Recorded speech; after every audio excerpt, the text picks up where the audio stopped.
In this video, I'm going to be showing you how to animate a bouncing ball inside of Autodesk Maya. The first thing we need to do is create a ball. What we need to do is go up to Create, Polygon Primitives, and choose Sphere. This is going to populate our scene with a 3D sphere. The next thing we want to do is actually go into side view. So to do that, I'm going to hit spacebar, and that brings up 4 different viewports. I'm going to put my mouse over the side view and hit spacebar again. That way, now we are viewing the ball from the side.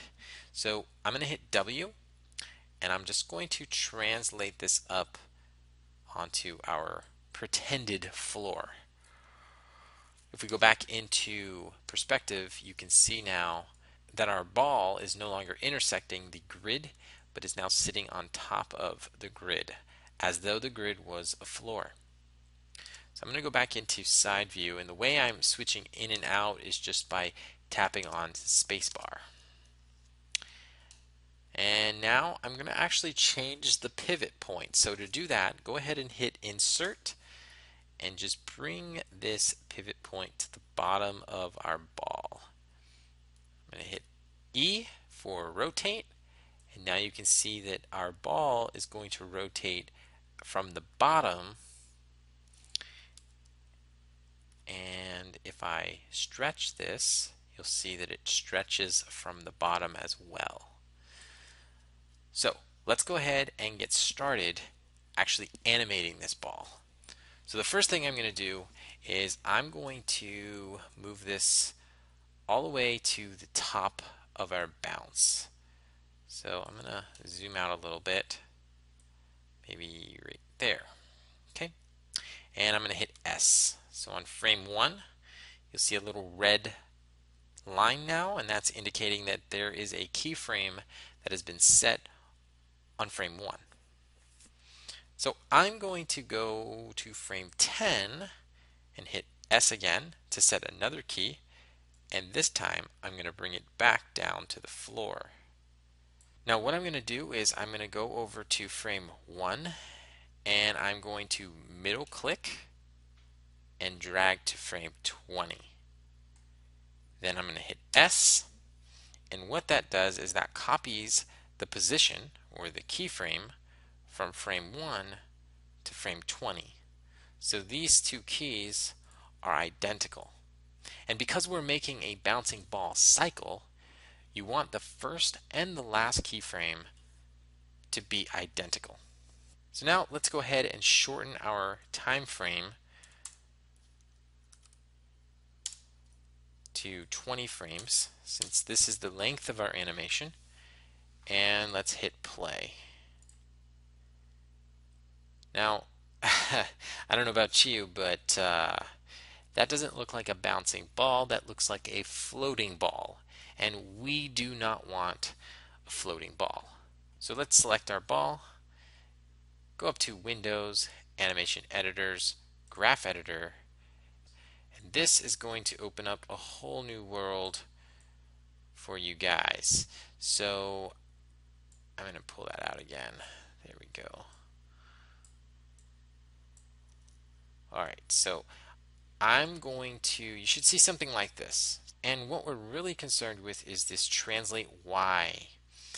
I'm going to select Translate Y and hit F, and you're going to see we have this nice little curve.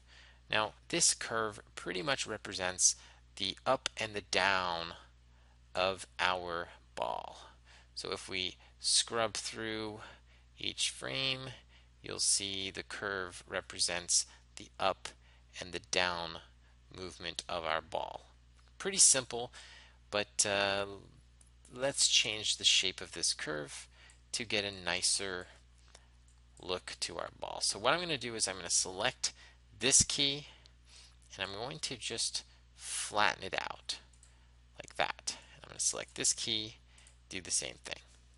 And then I'm going to select this key, and I'm going to break these tangents and just shape this curve so that it looks like this. And the way I'm doing that is I am left clicking to drag around this keyframe, and then I'm left clicking to drag around this handle, and then I'm middle mouse clicking to move it around. So once you shape it like that, now if we close out of the graph editor and play, you'll see our ball feels much nicer. Now, if that wasn't good enough, I want to give you guys a little trick into how you can make this ball feel even more alive. Now, I know bouncing balls aren't really supposed to feel alive, but guys, this is animation. And the more life you can bring into something, the better. Sometimes you need to exaggerate things, and things can't be animated exactly how they happen in the real world. Sometimes you need to push things so that you can really feel it when you're doing animation. So we have a basic ball bouncing. It feels pretty good, I'd say. But let's go ahead and add some squashing and stretch. So on frame 10, we're going to have frame 10 be our squash position. So that means that we want to squash it down, let's say 0.75. Okay? And when we squash in the y-axis, we need to compensate in the other axes. So in this case, we need to do 1.25, 1.25, because the volume needs to maintain consistency. So now in frame 9, we're going to go back to 1, 1, 1. And in frame 11, we're going to go back to 1, 1, 1. But really what we need to be doing is on this frame, we need to be scaling it, stretching it. So I'm going to do 1.25. And again, we want to do negative 0.75, or sorry, 0.75, not negative. Boom. And we can actually just copy, middle mouse click on frame 9 and copy it to frame 11. So now this is what we should have. So if we play it, this is what we're going to get so far.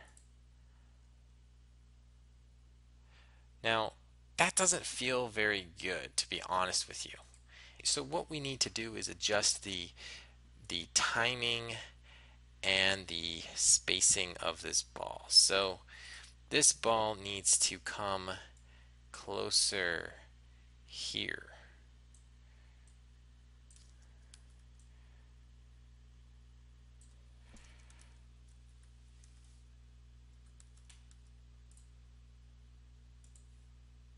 And we need to adjust the graph editor.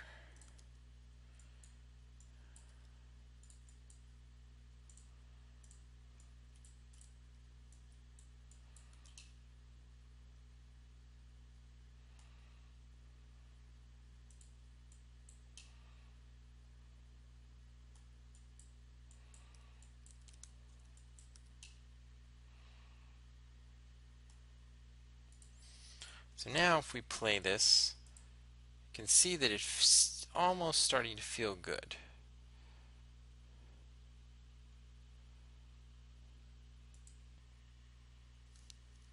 So here we're going to actually pull in this squash. So we're going to actually come here and put a 0.90 and a 1.1, 1.1.